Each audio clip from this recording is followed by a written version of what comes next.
La cuisine sentait encore les pancakes que maman avait préparés pour ce qu'elle appelait notre discussion familiale, bien que le ton de sa voix ce matin-là suggérait que ce ne serait rien de bien doux. J'étais assise à la table en chaîne familière, celle où j'avais fait mes devoirs étant enfant, mangé d'innombrables petits déjeuners d'anniversaire, et où, apparemment, j'allais maintenant être officiellement reniée par la famille Peterson. Mon père, Robert Peterson, était assis en face de moi dans son polo de week-end, celui qu'il portait quand il voulait avoir l'air décontracté tout en restant autoritaire. Mon frère aîné Marcus occupait sa place habituelle à la droite de papa, consultant sa Rolex toutes les quelques minutes comme s'il avait quelque chose de bien plus important à faire.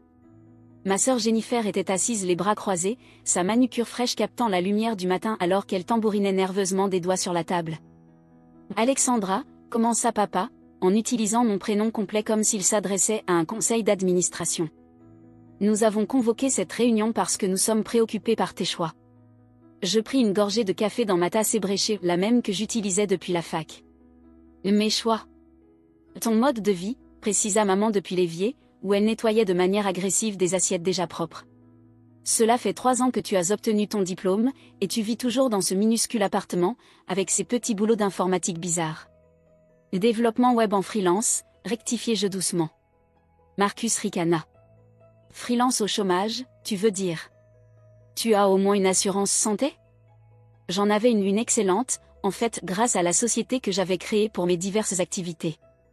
Mais il ne m'avait jamais posé de questions sur les détails de mon travail, trop occupé à supposer que je peinais à survivre. Tu vois, ma chérie, dit papa en se penchant en avant avec son air paternel le plus convaincant, nous avons été patients. Nous avons compris que tu avais besoin de temps après la fac pour te retrouver. Mais cette histoire d'informatique freelance, ce n'est pas une vraie carrière. Jennifer acquiesça avec vigueur. Tous nos amis demandent ce que tu fais, et c'est embarrassant. Marcus est conseiller financier avec sa propre société. Moi, je suis directrice marketing chez Belmont Industries. Qu'est-ce que je suis censée dire? Que ma sœur passe ses journées en pyjama devant son ordi? En réalité, je passais la plupart de mon temps en tenue de bureau décontractée, à gérer un portefeuille d'investissement qui dépassait tout ce qu'ils pouvaient imaginer. Mais leur version de mon histoire était plus commode pour leur récit. Nous avons pris une décision, annonça papa en sortant un dossier épais de documents. Il est temps d'appliquer une méthode un peu plus dure. Le moment était venu. J'attendais cette conversation depuis des mois, observant leur désapprobation grandir à mesure qu'ils devenaient convaincus que je gâchais ma vie. Ce qu'ils ignoraient, c'est que je me préparais à cet instant depuis presque aussi longtemps. Nous coupons ton allocation, déclara maman en se retournant enfin vers moi. Plus de virements mensuels. Plus d'accès aux fonds d'urgence. Il est temps que tu comprennes ce qu'est le monde réel. Je clignai des yeux. Mon allocation? Marcus affichait un air satisfait. Les 800 $ par mois que papa t'envoie. Ne fais pas semblant d'être surprise. On sait que tu vis avec l'argent de la famille tout en prétendant être indépendante. Intéressant. Je n'avais rien reçu de mes parents depuis ma 2e année d'université, quand j'avais lancé ma première opération de minage de crypto-monnaie dans ma chambre du campus. Mais apparemment, papa avait continué à faire des virements sur un ancien compte dont j'avais oublié l'existence. De plus, poursuivit papa, nous avons organisé un entretien pour toi chez Peterson Financial Services. Marcus a accepté de t'offrir un poste dans leur programme de débutants. C'est très généreux de sa part, dis-je d'un ton neutre. C'est généreux, répliqua Jennifer sèchement. Marcus risque sa réputation en embauchant quelqu'un sans aucune vraie expérience professionnelle. Le minimum serait de montrer un peu de reconnaissance. Je jetai un coup d'œil à Marcus, qui tentait d'adopter une posture magnanime. Peterson Financial Services était la petite société d'investissement qu'il avait lancée 2 ans plus tôt avec de l'argent familial. D'après mes recherches, ils avaient exactement 12 clients et peinaient à rester rentables sur un marché ultra concurrentiel. Bien sûr, ajouta papa, tout cela dépend du fait que tu abandonnes ce passe-temps informatique et que tu t'engages sur une vraie voie professionnelle. Fini le travail en freelance. Fini de passer tes nuits devant un écran. Il est temps de grandir. Le passe-temps informatique. S'ils savaient seulement que mon soi-disant passe-temps avait commencé avec 500 $ en bitcoin quand j'avais 19 ans, et était devenu quelque chose qui les laisserait sans voix. On ne fait pas ça pour être cruel, dit maman en venant s'asseoir à la table. On t'aime, Alexandra. Mais encourager tes illusions n'aide personne. Mes illusions? C'était fort venant d'une famille qui croyait que la petite société vacillante de Marcus et le poste moyen de Jennifer faisaient d'eux des experts en affaires. Alors, conclut papa en se calant confortablement dans sa chaise, avec le regard satisfait de celui qui lance un ultimatum. Que décides-tu? Tu es prête à entrer dans le vrai monde, ou faut-il te laisser te débrouiller toute seule? Je regardais autour de la table, leur visage plein d'attente. Marcus qui regardait à nouveau sa montre. Jennifer qui inspectait ses ongles. Maman qui se tordait les mains avec une inquiétude feinte. Papa arborant son meilleur visage de père déçu. Avant de répondre, dis-je prudemment, est-ce que je peux vous demander pourquoi maintenant? Qu'est-ce qui a déclenché tout ça? Jennifer leva les yeux au ciel. Parce qu'on en a marre de devoir inventer des excuses pour toi. La semaine dernière, au gala caritatif des Johnson, tout le monde parlait des carrières de leurs enfants. J'ai dû faire semblant de ne pas savoir ce que tu faisais. Lily Henderson demande sans arrêt quand tu vas enfin te poser avec un gentil garçon, ajouta maman. Comment veux-tu trouver un mari convenable si tu n'as même pas un vrai travail? Marcus se pencha vers moi. Écoute, Alex, j'ai surveillé les activités de ton compte bancaire. Papa m'a demandé de garder un œil sur tes finances, pour m'assurer que tu ne faisais pas de bêtises. Voilà qui était intéressant aussi. Le compte qu'il surveillait contenait exactement $1247, principalement issus des virements mensuels dont je n'étais même pas au courant. Mes véritables finances étaient gérées via un réseau complexe de comptes professionnels, de portefeuilles d'investissement et de holdings offshore que Marcus ne pourrait pas atteindre, même s'il savait qu'ils existaient. Tes habitudes de dépenses sont inquiétantes, continua-t-il avec son ton de conseiller professionnel. Le loyer de ce petit appartement, les courses, les factures. Tu vis au jour le jour avec l'allocation de papa. Ce n'est pas viable. J'ai failli éclater de rire. Le petit appartement était en réalité un penthouse que je possédais entièrement, dans un immeuble que j'avais acheté il y a 6 mois. Les factures comprenaient l'électricité pour la ferme de minage de crypto-monnaies que j'avais installée au sous-sol. Et les dépenses alimentaires reflétaient simplement ma préférence pour cuisiner chez moi plutôt que de sortir tous les soirs comme mes frères et sœurs. On est juste inquiet pour toi, dit papa avec sa sincérité bien rodée. Tu as 25 ans, pas d'économie, pas de perspective de carrière, aucune direction. On ne peut plus te regarder gâcher ta vie. Alors on te coupe les vivres, répéta fermement maman. Fini d'alimenter tes illusions. Je hochai lentement la tête en sortant mon téléphone de ma poche. Je comprends vos inquiétudes. Et à ce moment-là, comme si l'univers lui-même l'avait orchestré, mon téléphone se mit à vibrer. L'écran affichait « Patricia Morrison, Morrison et associés ».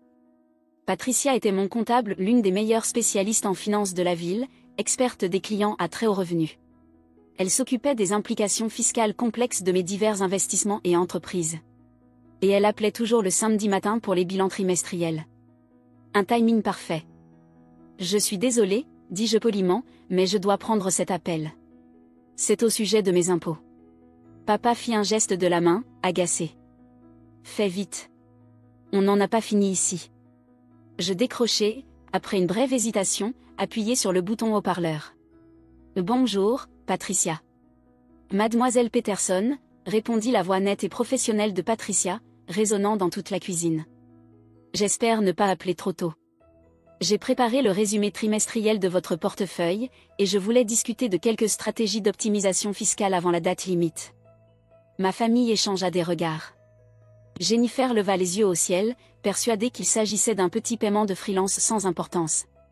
Bien sûr, répondis-je calmement. Quels sont les chiffres actuels?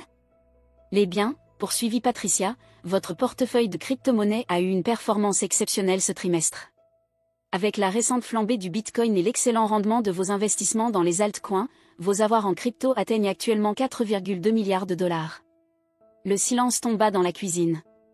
La tasse de café de papa s'arrêta à mi-chemin de ses lèvres. Les mains de maman se figèrent sur le torchon qu'elle tenait. Marcus fixait mon téléphone comme s'il venait d'annoncer la fin du monde. La bouche de Jennifer s'ouvrit en grand. De plus, ajouta Patricia, apparemment inconsciente de la bombe qu'elle venait de lâcher, votre portefeuille immobilier est maintenant évalué à 1,8 milliard, et vos investissements dans les technologies atteignent 2,3 milliards.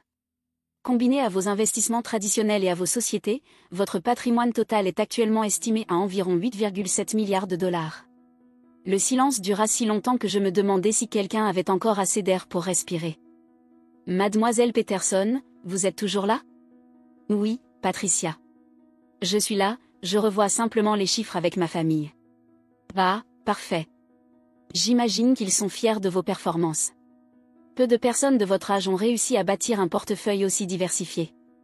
Votre adoption précoce des crypto-monnaies, combinée à vos acquisitions d'immobilière stratégiques et à vos investissements technologiques, a permis une accumulation de richesses tout à fait remarquable.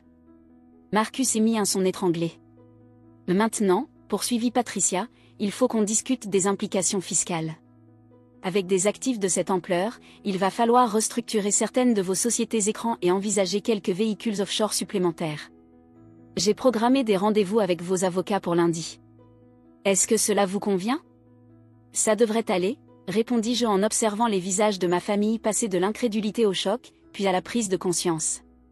D'excellent. Oh, et félicitations pour l'acquisition du complexe Johnson. Posséder l'intégralité du Riverside Commercial Complex à votre âge est impressionnant. Vos parents doivent être très fiers. Le visage de papa était devenu livide. Le Riverside Commercial Complex, c'était l'immeuble de bureaux haut de gamme où Peterson Financial Services louait une petite suite. Marcus s'était plaint du prix du loyer le mois dernier. Merci, Patricia. On se parle lundi. Passez un excellent week-end, mademoiselle Peterson. Mes salutations à votre famille. Je raccrochai et posai soigneusement le téléphone sur la table. Le silence qui suivit était si total que j'entendais l'horloge de la cuisine, le bourdonnement du réfrigérateur, et ce qui ressemblait à l'effondrement silencieux de l'univers de Marcus. 8,7 milliards, murmura enfin maman. En dollars, confirmai-je. Papa reposa sa tasse de café, la main tremblante. Alexandra, je ne comprends pas. Je regardais leur visage sidéré. 3 ans de condescendance, de pitié et de discours moralisateurs nous avaient menés à ce moment. 3 ans pendant lesquels ils m'avaient prise pour un échec, alors que je construisais un empire qu'ils étaient incapables de concevoir. Qu'est-ce que tu ne comprends pas, papa? L'argent. Tu travailles sur des ordinateurs dans ton appartement. Je travaille sur des ordinateurs dans mon penthouse, le corrigeai-je doucement. Le penthouse que je possède, dans l'immeuble que j'ai acheté, avec l'argent que j'ai gagné grâce à des investissements que j'ai commencé à 19 ans. Jennifer retrouva enfin sa voix. Mais, tu conduis cette vieille Honda. Je conduis une Honda Civic 2019 parce qu'elle est fiable et économique. J'ai aussi une Tesla Model S, une BMW i8 et une Porsche 911 Vintage, mais je ne les utilise pas souvent, puisque je travaille à domicile la plupart du temps. Marcus me fixait comme si j'avais soudainement 2 têtes. Le compte bancaire. J'ai surveillé tes dépenses. Tu as 12 cents dollars. Tu surveillais un compte que j'avais oublié jusqu'à aujourd'hui. Un compte que je n'ai pas utilisé depuis la fac, parce que j'ai environ 37 autres comptes dans différentes institutions, en plus de portefeuilles d'investissement, de participation dans des entreprises et de portefeuilles de crypto-monnaies qui contiennent, enfin, tu as entendu les chiffres de Patricia. Je me levai et me dirigeai vers le réfrigérateur, d'où je sortis une bouteille d'eau. J'avais besoin d'un instant pour digérer ce qui se passait, et eux avaient besoin de temps pour encaisser la réalité de leur situation. Mais tu vis de façon si simple, dit maman, la voix petite et déconcertée. Je vis de manière efficace, expliquai-je en revenant à la table. Quand on a assez d'argent pour tout acheter, on se rend compte que désirer moins vaut plus que posséder davantage. Je n'ai pas besoin d'exhiber ma richesse pour me sentir accompli. Papa secouait lentement la tête. Ton travail avec les ordinateurs, les missions en freelance.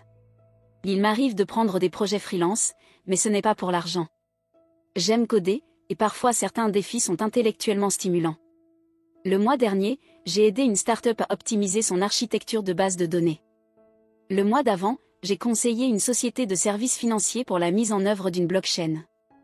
Tu es consultante, demanda Jennifer d'une voix faible. Entre autres. Je suis aussi investisseuse, propriétaire immobilière, trader en crypto-monnaie, et d'après les premières recherches de Forbes pour leur prochaine liste des jeunes entrepreneurs, je suis ce qu'ils appellent une milliardaire discrète.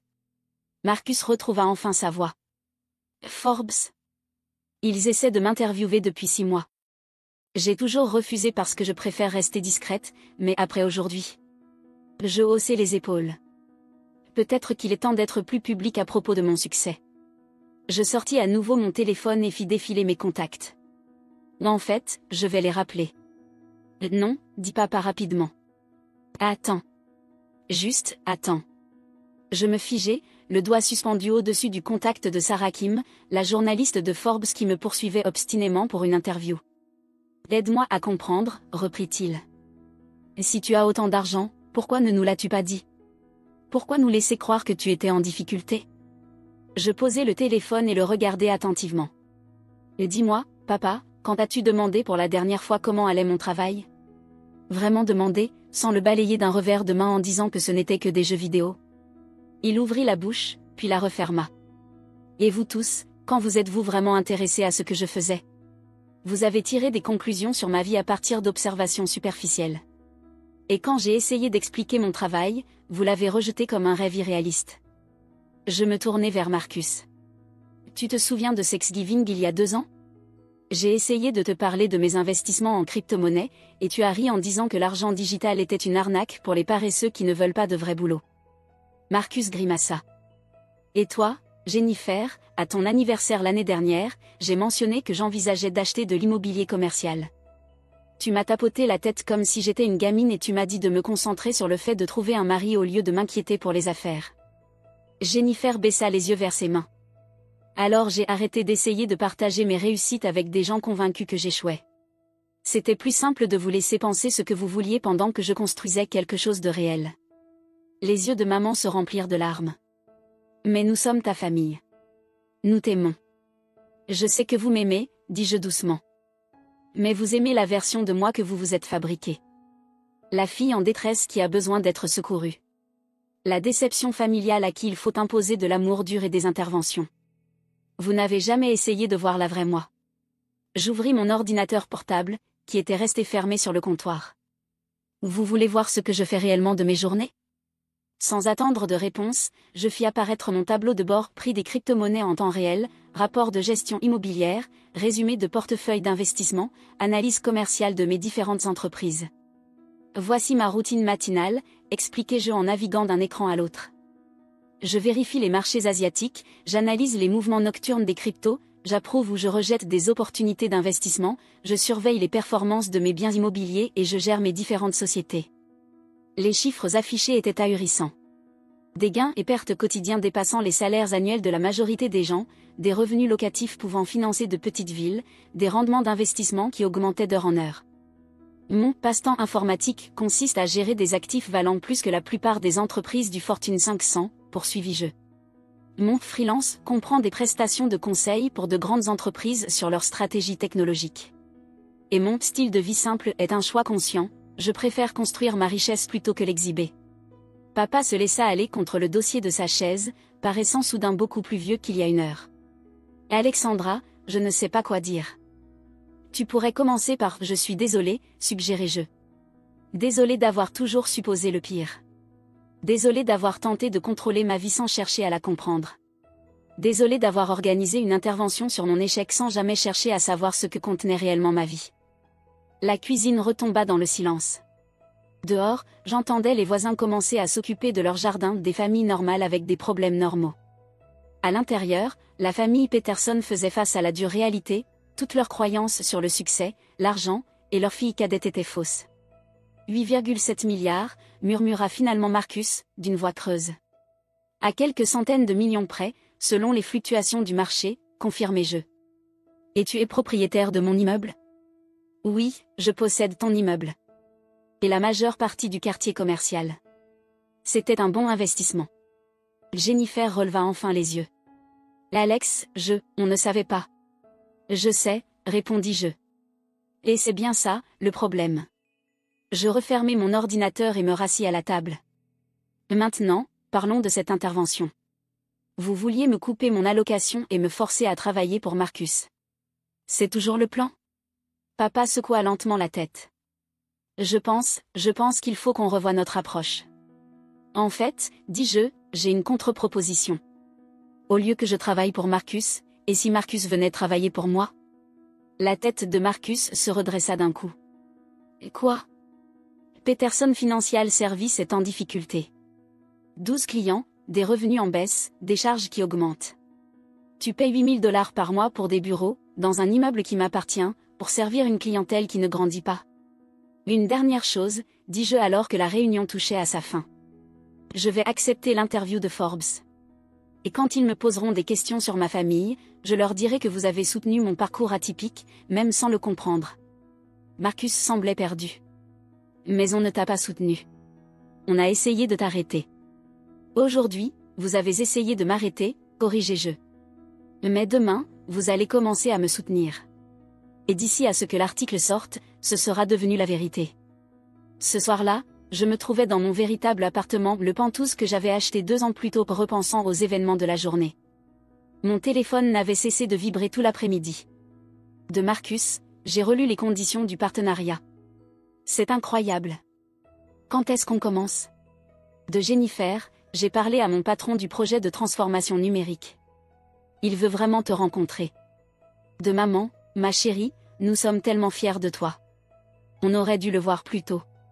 De papa, je lis sur les crypto-monnaies depuis 3 heures. J'ai mal à la tête, mais je commence à comprendre. Merci d'avoir été patiente avec nous.